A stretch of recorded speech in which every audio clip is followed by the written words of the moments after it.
underline. Omong dikit tapi nyelekit. Bersama Om Bob. Temukan di channel YouTube Om Bob Indonesia.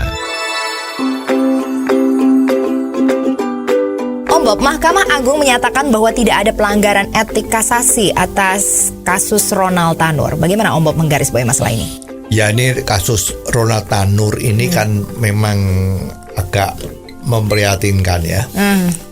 Jadi ceritanya itu Ronald Tanur itu mempunyai teman wanita ya. Nah, mereka berdua itu habis menuju ke semacam tempat hiburan malam. Nah, di dalam perjalanan pulang atau mau pulang itu mereka berselisih. Ya, berselisih sehingga terjadi penganiayaan. Ya. Biasa kalau udah emosi kan udah nggak mikir lagi ya. Jadi terjadilah penganiayaan dan akhirnya sang teman perempuannya ini meninggal dunia. Ya, dalam perjalanan ke rumah sakit meninggal dunia.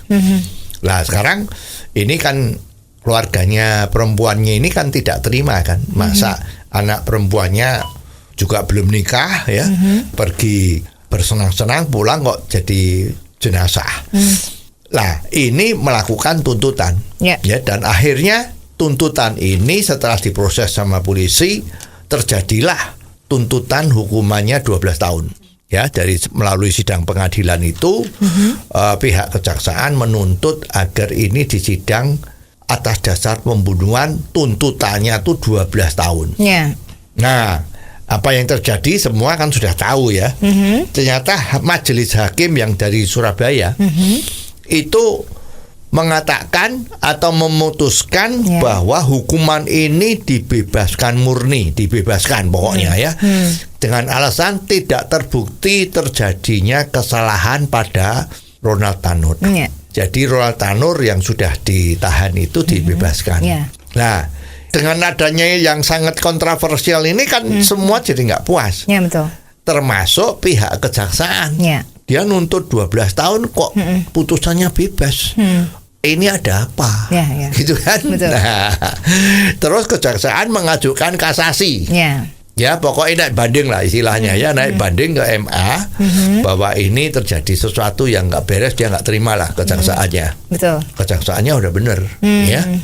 Lah, adanya laporan kasus ini ke MA, entah bagaimana ceritanya, ternyata ketahuan.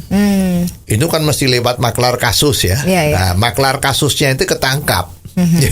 Dan memang ditemukan barang bukti yang aja gile ya, ratusan kilo emas di rumahnya, uang yang hampir 1 triliun. Ini menjadi berita sangat besar ya.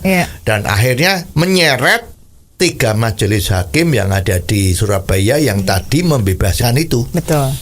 Dan kemudian ya 3 hakim tadi juga ditangkap dengan dituduh menerima suap dari pihaknya Ronald Tanur. Ya, kalau nggak salah itu juga sempat kan ibunya sama ayahnya juga dipanggil ya. Mungkin kena terlibat kasus kalau dia memberi suap.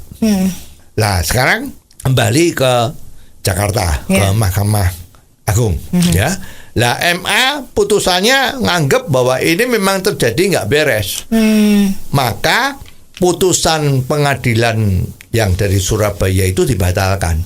Dan pihak Mahkamah Agung memberi putusan bahwa hukuman yang dituntut oleh kejaksaan itu 12 tahun diturunkan menjadi 5 tahun. Nah, ini juga sekarang menjadi kasus ini ya. Nah, selama belum diputus oleh MA itu ada kejadian bahwa hakim MA yang menyidangkan ini pernah ketemu dengan tadi itu maklar kasus tadi itu. Lah, kenapa putusannya yang dituntut 12 tahun kok jadi 5 tahun? Maka ini dianggap ada sesuatu. Ya, karena ada sesuatu, maka Mahkamah Agung membentuk yang namanya tim kehormatan, kode etik, ya, untuk menyelidiki apakah ini melanggar atau tidak.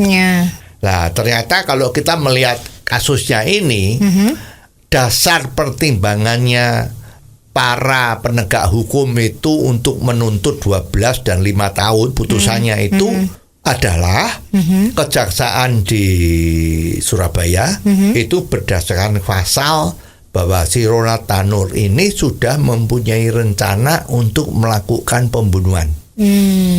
Nah, sedangkan pasal yang dipakai oleh MA adalah penganiayaan yang menjadi terbunuh.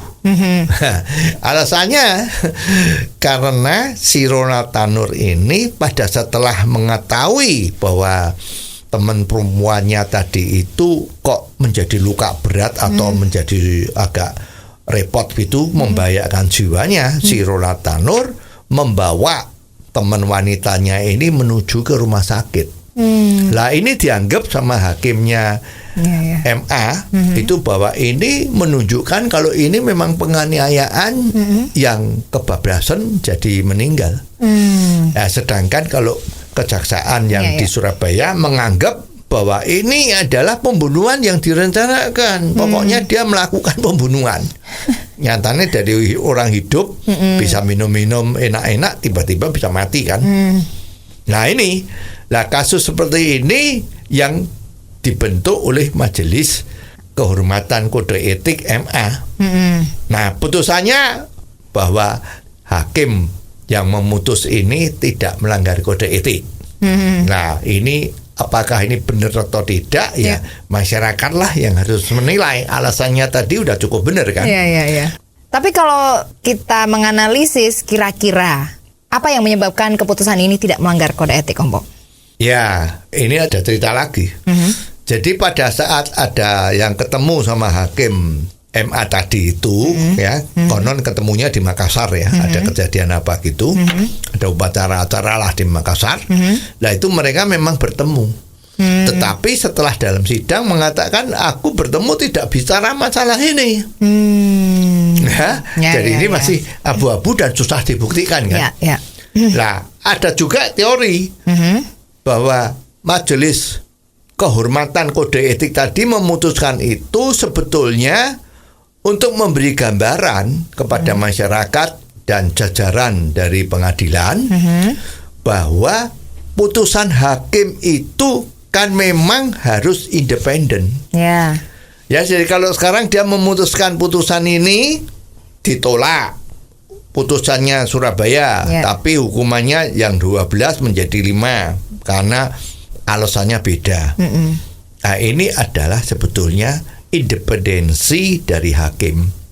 Nah, MA kehormatan tadi itu kalau udah menyatakan bahwa ini tidak melanggar kode etik, kemungkinan agar supaya hakim-hakim besok kalau memutus perkara itu nggak takut kalau ada intervensi karena memang hakim itu harus independen. Ya jadi sekarang mana yang betul mana yang tak betul ya coba saling dikoreksi. Apakah memang seorang hakim itu boleh ketemu dengan orang-orang yang diduga ada kaitannya dengan ini, macam-macam. Monggo masyarakat yang menilai dan mudah-mudahan nanti DPR yang baru ini bisa memperbaiki situasi agar jangan terjadi abu-abu seperti ini. Oh jadi begitu ya Om Bob. Jelas deh sekarang. Terima kasih Om Bob untuk waktunya. Sampai ketemu lagi di waktu yang akan datang.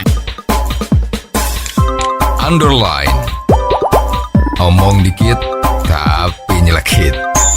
Bersama Om Bob. Jika Anda suka dengan channel ini, jangan lupa subscribe, like, dan komen.